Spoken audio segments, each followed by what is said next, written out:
이 공간은 더 대단한 건 뭐냐면 50년이나 된 건물을 고쳐서 이렇게 만들었다는 거예요.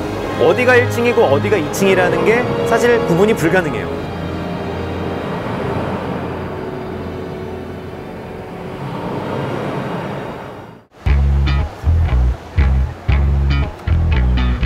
아, 오늘 날이 정말 덥네요. 예전에 대청마루에서 또 바람 맞으면서 이렇게 있었던 생각도 나는데요. 아, 이렇게 젊음의 시간이 정신없이 오가는 홍대 거리에서 젊은이들이 잠시 쉬어가고 바람 쐴 수 있는 그 대청마루, 바로 이곳입니다.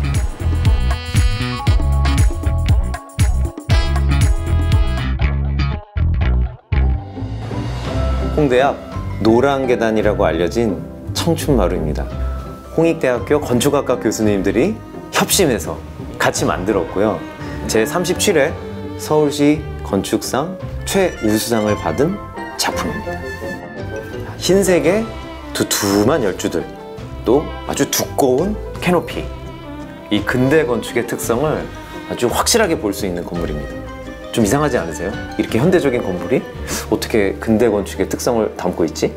이 건물이 무려 반세기 전에 고 김수근 건축가가 이끌던 공간 건축 사무소에서 디자인을 한 건물이고요. 국민은행 서교동 지점으로 약 40년 동안 쓰였던 건물을 리노베이션한 건물이 바로 청춘마루입니다. 은행이 과감하게 청년들을 위해서 공간을 개방을 했고, 또 지역의 유명한 학교인 홍익대 건축학과 교수님들이 또 재능 기부를 통해서 이 만들어졌다는 게 이 작품의 아주 큰 특징입니다. 제가 앉아있는 이곳이 1층하고 2층을 연결하는 새 노란색으로 칠해져 있는 지금 이 공간의 핵심이자 시그니처 공간입니다. 보시다시피 주변이 하나도 막혀 있질 않아요. 그냥 열려 있어요. 그래서 많은 분들이 그냥 앉아서 쉬었다 가시기도 하고, 친구를 만나기도 하고, 가끔 공연을 하기도 하고. 아니, 얼마나 환상적이에요. 안이 바뀌기도 하고 밖이 아니기도 한, 정말 우리 도시 속 작은 공원이자 마루. 근데 아주 특이한 점이 하나 더 있네요. 제가 앉아 있으니까요, 제가 관객이 되고 이 앞에 큰 스크린이 사람들이 계속 움직이는 거예요.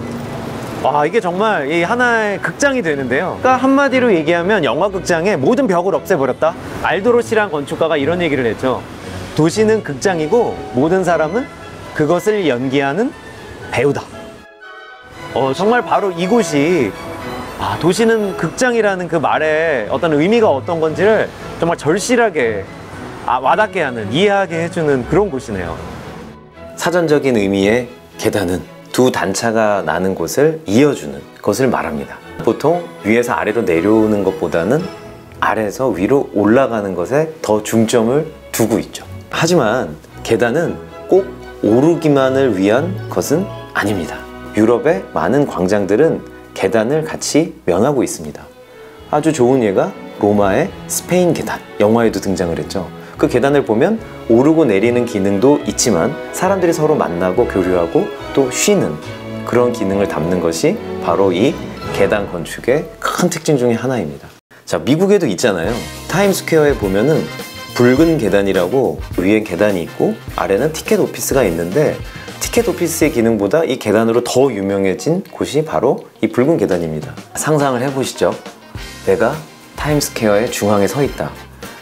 높은 빌딩들, 그리고 현란한 간판들, 네온 사인들, 거기에 지나다니는 수많은 사람들, 내가 거기에 약간 높은 곳에서 내려다보고 있다면 정말 훌륭한 하나의 생생한 리얼리티 쇼가 펼쳐지는 객석에 앉아있는 느낌을 받게 됩니다.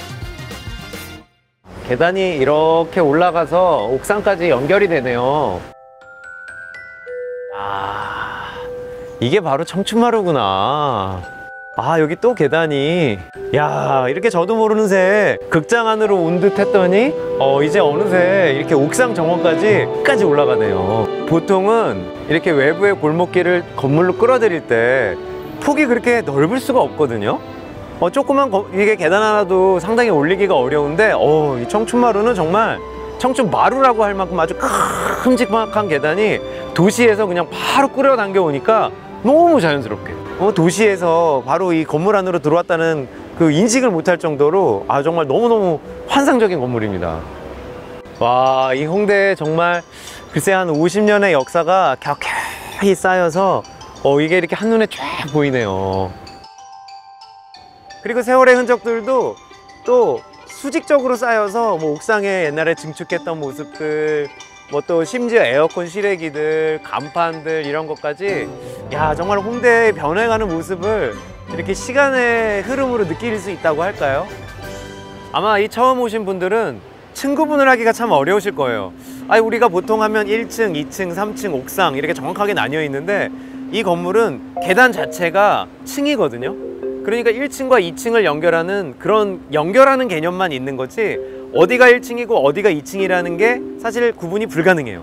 그걸 우리가 어려운 말로 위상학적 공간이라고 합니다. 우리가 보통 층으로 나누고 계단으로 연결한 건 순수 기하학을 활용한 거라면 이거는 경사면을 이용한 건축이거든요.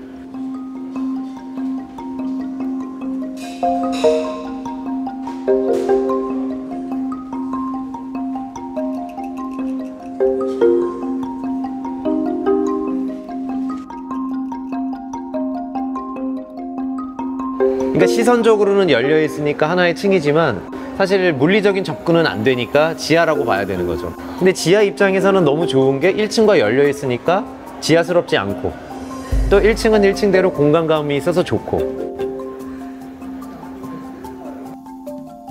위상학이란 이렇게 상상을 하시면 됩니다. 우리가 흔히 쓰는 공간은 위계가 있고 분절이 돼 있어요. 그리고 이름을 붙일 수가 있죠. 1층, 2층, 3층, 4층. 근데 위상학은 그런 이름을 붙일 수가 없습니다. 산에 한번 가보세요. 산에 층의 구분이 있나요? 하지만 누가 높이 있고 내가 누구보다 낮게 있다는 상대적인 개념만 존재하는 것입니다. 얼마만큼 상대적으로 높냐 낮냐. 근데 사람들은 그 층이 없어도 잘 점유해서 사용을 하죠. 그게 바로 사람의 힘이고 건축의 또 기원입니다. 아주 대표적인 예로 요코하마에 있는 국제항만터미널, 그리고 건축가 세지마의 롤렉스 러닝 센터가 있습니다. 요코하마의 국제항만터미널은 정말 세계적으로 획기적인 건물입니다. 정말 마치 지붕에 있다가 어느 순간 빨려 들어가서 실내 공간에 있기도 하고요. 실내 공간에 있다가 어느 순간 밖에 공원에 나가기도 합니다. 배를 통해서 입국을 하는 사람, 또 배를 가기 위해서 출국을 하는 사람, 그 지붕에 만들어진 넓은 공원을 조깅하는 사람, 이 세 가지 그룹들이 섞이면서 자연스럽게 자기만들의 영역이 생기고요. 또 배가 들어오면 또 사람들이 밀려 들어오겠죠. 굉장히 많은 사람들이 밀려 들어올 때는 국제항만 터미널로서의 역할이 커지고, 또 평상시에 배가 만일 크루즈선이 없다 그럴 경우에는 또 공원을 찾는 사람들의 영역이 커지는 그런 공간이 펼쳐지는 곳이 바로 이 위상학적 공간을 대표하는 요코하마 국제항만입니다. 세지마의 러닝 롤렉스 센터도 그 내부 공간임에도 불구하고 사람들이 마치 언덕이나 사막에 있는 것처럼 이렇게 벽이 없음에도 불구하고 그 커다란 그 언덕에 아니면은 커다란 평원에 사람들이 펼쳐져 있는 듯한 그런 느낌을 받는 공간이 바로 이 위상학적 공간이라고 할 수 있습니다.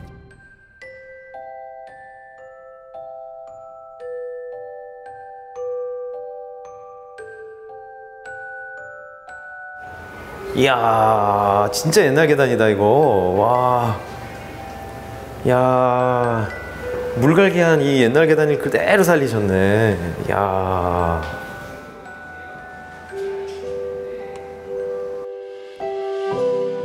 지하에 이런 정말 훌륭한, 와, 야, 여기도 스크린이 있고, 여기는 완전 또 실내 극장이네. 야, 이 공간이 또 무대가 될 수도 있고, 여기 또 스크린이 내려오면 또 작은 극장도 될 수 있는 가변성의 공간. 가변성의 공간이란 목적에 따라 자기를 바꿀 수 있는, 근데 건축물은 항상 고정되어 있잖아요. 하지만 사람이 용도를 바꿔가면서 쓸 수 있다면 그게 바로 가변성의 공간이죠. 우리 아파트를 보면 가변성이 참 떨어지죠. 침실, 무슨 방, 서재 다 이렇게 정해져 있잖아요. 근데 이 청춘마루의 계단을 보면 그런 기능별 이름이, 실별 이름이 없어요. 거기에서 많은 일들이 벌어질 수 있다는 거죠. 버스킹도 일어나고 앉아있기도 하고 또 뭐 작은 공연도 있고 여러 가지를 수용할 수 있는 것, 그게 바로 가변성. 공간은 목적을, 자기의 목적을 그 상황에 따라 변화시킬 수 있다는 것, 이게 가장 중요한 특징 중에 하나입니다.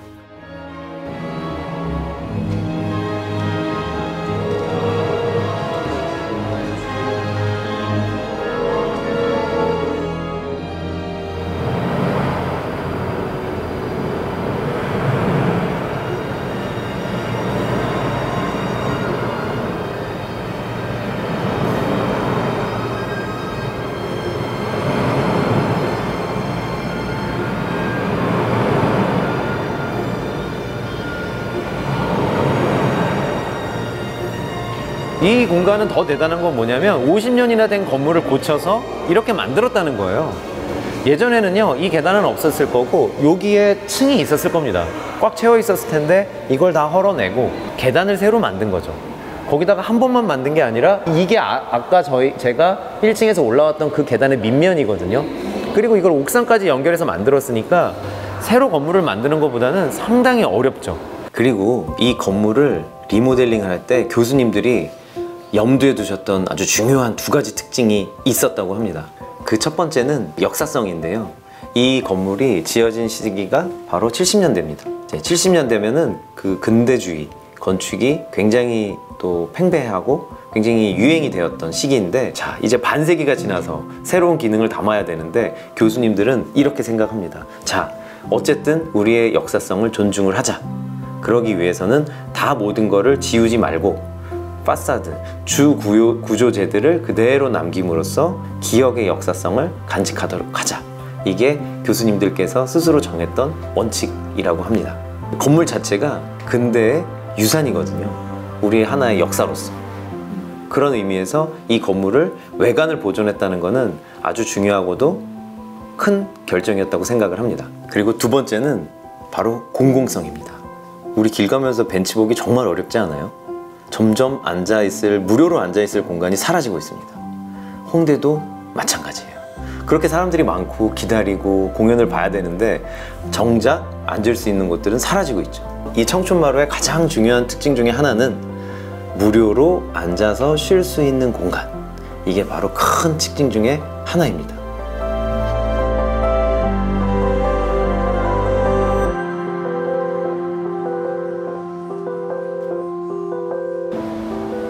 한 건물이 평생 동안 하나의 기능만 하라는 법은 없죠. 자, 시간이 지나면 또 도시가 변화하고 또 도시가 변화하면 건물의 쓰임도 달라지겠죠.